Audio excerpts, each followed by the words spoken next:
Bismillahirrahmanirrahim. Assalamualaikum warahmatullahi wabarakatuh. Waalaikumsalam warahmatullahi wabarakatuh. Selamat pagi anak-anak. Selamat pagi. Bagaimana kabarnya? Alhamdulillah baik. Baik, sebelum kita memulai pembelajaran pada pagi hari ini, marilah kita membaca doa sebelum belajar agar ilmu yang kita dapatkan bermanfaat dan menjadi berkah. Silakan kepada ketua kelas untuk memimpin doanya. Berdoa mulai. A'udzu billahi minasy syaithanir rajim. Bismillahirrahmanirrahim. Raditu billahi rabban wa bil islami dina wa bi Muhammadin nabiyya wa rasula. Rabbi zidni ilma warzuqni fahma. Amin. Baiklah, sebelum kita memulai pembelajaran, Ibu akan mengabsen dulu ya. Hidayatul Ismi Hadiroh. Nesa Aula Tanzila, Hadiroh. Serli Hermawati. Hadiroh. Alhamdulillah hadir semua ya. Semoga kalian tetap semangat dalam belajar ya. Baiklah, untuk pertemuan pada pagi hari ini seperti yang kemarin sudah kita bahas, yaitu tentang akhlak tercela. Nah, dan pada pagi hari ini kita akan belajar tentang akhlak terpuji ya. Jadi ada yang ingat kemarin kita terakhir membahas tentang apa? Sebutkan salah satu sifat akhlak tercela. Iri. Ya, bisa ya. Iri atau dengki ya. Itu merupakan penyakit hati. Nah, pada pagi hari ini kita akan belajar tentang sifat mahmudah atau akhlak terpuji, yang salah satunya adalah al-af. Apa artinya al-af? Maaf. Ya, betul, pemaaf. Nah, seperti yang sudah kita tahu, pemaaf itu lawan daripada sifat pemarah ya, atau pendendam. Nah, ada yang tahu atau yang sudah baca buku materi ajar kelas 8, dalam Quran surah apa Allah memerintahkan kepada umatnya untuk menjadi seorang pemaaf atau memberi maaf? Dari Quran surah Ali Imran ayat 134. Nanti Ibu bacakan dulu dalilnya, terus kalian mengikuti. Nah, sebelum kita mengetahui dalilnya atau mulai menghafal dalilnya, ada yang tahu pemaaf itu apa? Pemaaf. Pemaaf. Ya, boleh. Ya, pemaaf adalah sifat terpuji, ya, sifat terpuji. Lawan dari kata lawan dari sifat pemarah. Nah, sikap pemaaf itu berarti suka memaafkan kesalahan orang lain ya, tanpa ada sedikit pun rasa untuk membalas dendam. Dengan pokoknya dia ikhlas untuk memaafkan. Nah, dalam bahasa Arab, sikap pemaaf itu disebut dengan kata al-af. Nah, yang juga memiliki arti bertambah atau berlebih, penghapusan, ampun atau anugerah. Nah, pemaaf adalah sifat yang luhur yang perlu ada pada setiap diri manusia, apalagi kita sebagai orang muslim. Tentu orang non muslim akan melihat akhlak dari orang muslim itu sendiri. Apabila kita bisa mencontohkan sikap terpuji ini, nanti orang non muslim itu akan bisa menilai, wah ternyata orang muslim itu pemaaf, ternyata orang muslim itu tidak ada yang suka membenci dan lain sebagainya.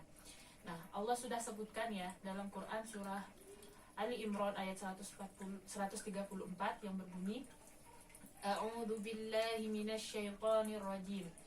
Alladzina yunfiquna fis sarra'i wad-dharra'i wal kadhiminal ghaidh wal 'afina 'anil nas wallahu yuhibbul muhsinin.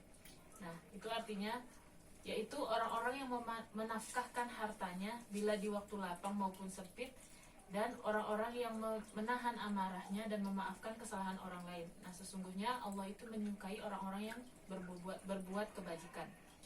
Nah, sekarang coba pas ibu bacakan kalian menirukan ya, mengikuti. Setelah itu nanti kalian hafalkan Quran surah Ali Imran ayat 134 ini.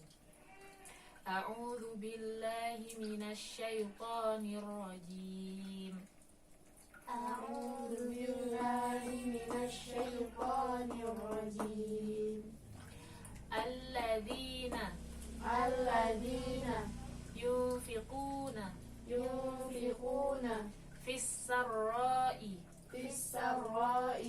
wad-dharra'i wal kadhibina bil ghaidh wal 'afina 'anil nas wallahu yuhibbul muhsinin. Sekali lagi. Alladzina yunfiquna fis sarra'i wad-dharra'i wal kadhimina bil ghaidh wal 'afina 'anil nas wallahu yuhibbul muhsinin. Nah, nanti kalian hafalkan ya dalil tentang sikap pemaaf ini yang terdapat dalam Quran surah Ali Imran ayat 134. Nah, lalu kandungan Quran surah Ali Imran ini menjelaskan tentang ciri-ciri orang yang takwa, yaitu orang yang selalu memaafkan ya, memaafkan kesalahan orang lain tanpa ada rasa sedikit pun untuk membenci atau mendendamnya. Rasulullah Shallallahu Alaihi Wasallam, Nabi kita, menganjurkan kepada kita untuk saling memaafkan dan meminta maaf sebagaimana sabdanya dari Aisyah. Tolong dicatat yang penting ya, nanti ketika ujian ini pasti akan keluar ya. Dari Aisyah, dari Anas berkata, Rasulullah Shallallahu Alaihi Wasallam bersabda, sambunglah tali silaturahim kepada orang yang telah memutuskanmu dan maafkanlah orang-orang yang menzalimimu. Nah, dari hadis ini kita bisa mengetahui bagaimana akhlak terpuji yang dicontohkan oleh Nabi. Kepada orang yang memutuskan kita saja, itu kita harus masih berusaha untuk menyambung tali silaturahmi ya, yaitu saling mengunjungi atau saling membesuk. Nah, itu kepada orang yang sudah tidak mau berhubungan dengan kita, itu kita disunahkan oleh Nabi untuk mengunjunginya, mendoakannya.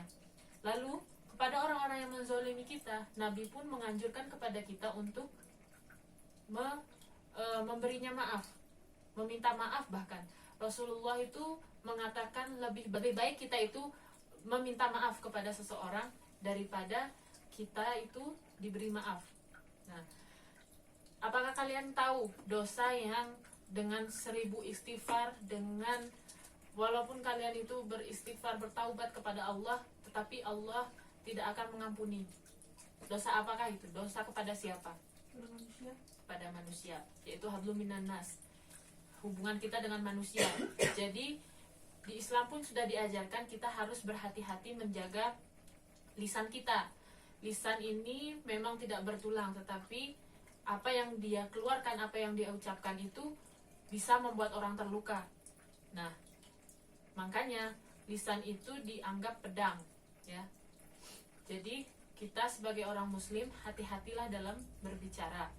Nah, betul yang tadi yang dikatakan oleh Ismi, bahwa dosa yang tidak akan diampuni oleh Allah sendiri itu apa? Dosa yang berhubungan dengan manusia. Misal Sherly pernah menggunjing atau menggibah kepada Ismi tentang Nesa. Walaupun yang dikatakan Sherly itu benar tentang Nesa, itu adalah gibah. Tetapi apapun yang dikatakan, apa yang dikatakan Sherly, bila itu salah, itu namanya fitnah. Jadi dosa yang diterima oleh Sherly itu tidak cukup dengan dia bertaubat kepada Allah, tetapi dia harus meminta maaf langsung kepada Nesa, yaitu orang yang digunjingnya. Nah, ketika Nesa memaafkan, insya Allah Allah akan memaafkan. Nah, itulah bahayanya kita kalau tidak enggan meminta maaf kepada. Nah, makanya kalau di saat Idul Fitri itu kan pasti saling memaafkan, karena memang kalau ada satu orang yang belum memaafkan kita ketika kita di akhirat nanti, itu akan kita itu ditunda, dipending masuk surganya. Hei, kamu masih ada salah dengan si ini, kenapa kamu waktu masih hidup belum meminta maaf, kenapa kamu waktu masih hidup tidak mengakui kesalahan, dan lain sebagainya. Itu akan ditanyakan kelak di hari akhir. Nah, jadi tidak dipungkiri ya bahwa setiap manusia itu pernah melakukan kesalahan. Nah, kesalahan dan kehilafan adalah fitrah pada diri manusia. Nah, al-insanu mahallul khata' wan nisyan. Manusia itu tempatnya salah dan lupa. Jadi apa yang kita bisa ambil dari materi hari ini adalah jadilah pemaaf, bukan orang yang memberi maaf, ya. Jadilah pemaaf sebelum orang lain meminta maaf. Jadilah orang yang suka memaafkan. Jadilah orang yang suka meminta maaf, ya. Karena itu sikap itu akan mempermudah kita kelak di hisab nanti di akhirat. Apa ada yang ditanyakan? Cukup. Oke, untuk tugas minggu depan tolong kalian memberi satu contoh di dalam kehidupan sehari-hari bagaimana realita saling memaafkan, saling memaafkan itu yang kalian temui di sekeliling kalian. Kalian tulis dalam buku tugas, nanti minggu depan akan ibu dimintai tugasnya ya. Nah, untuk itu tolong yang pertama hafalkan Quran surat Ali Imran, terus ayat 134, lalu buat tugas pendek saja ya tentang permasalahan-permasalahan yang ada di masyarakat. Oke, udah ada tidak pertanyaan ya? Kurang lebihnya semoga kalian sehat selalu, semangat selalu belajarnya, dan sukses selalu. Kurang lebihnya ibu mohon maaf. Wassalamualaikum warahmatullahi wabarakatuh. Waalaikumsalam warahmatullahi wabarakatuh.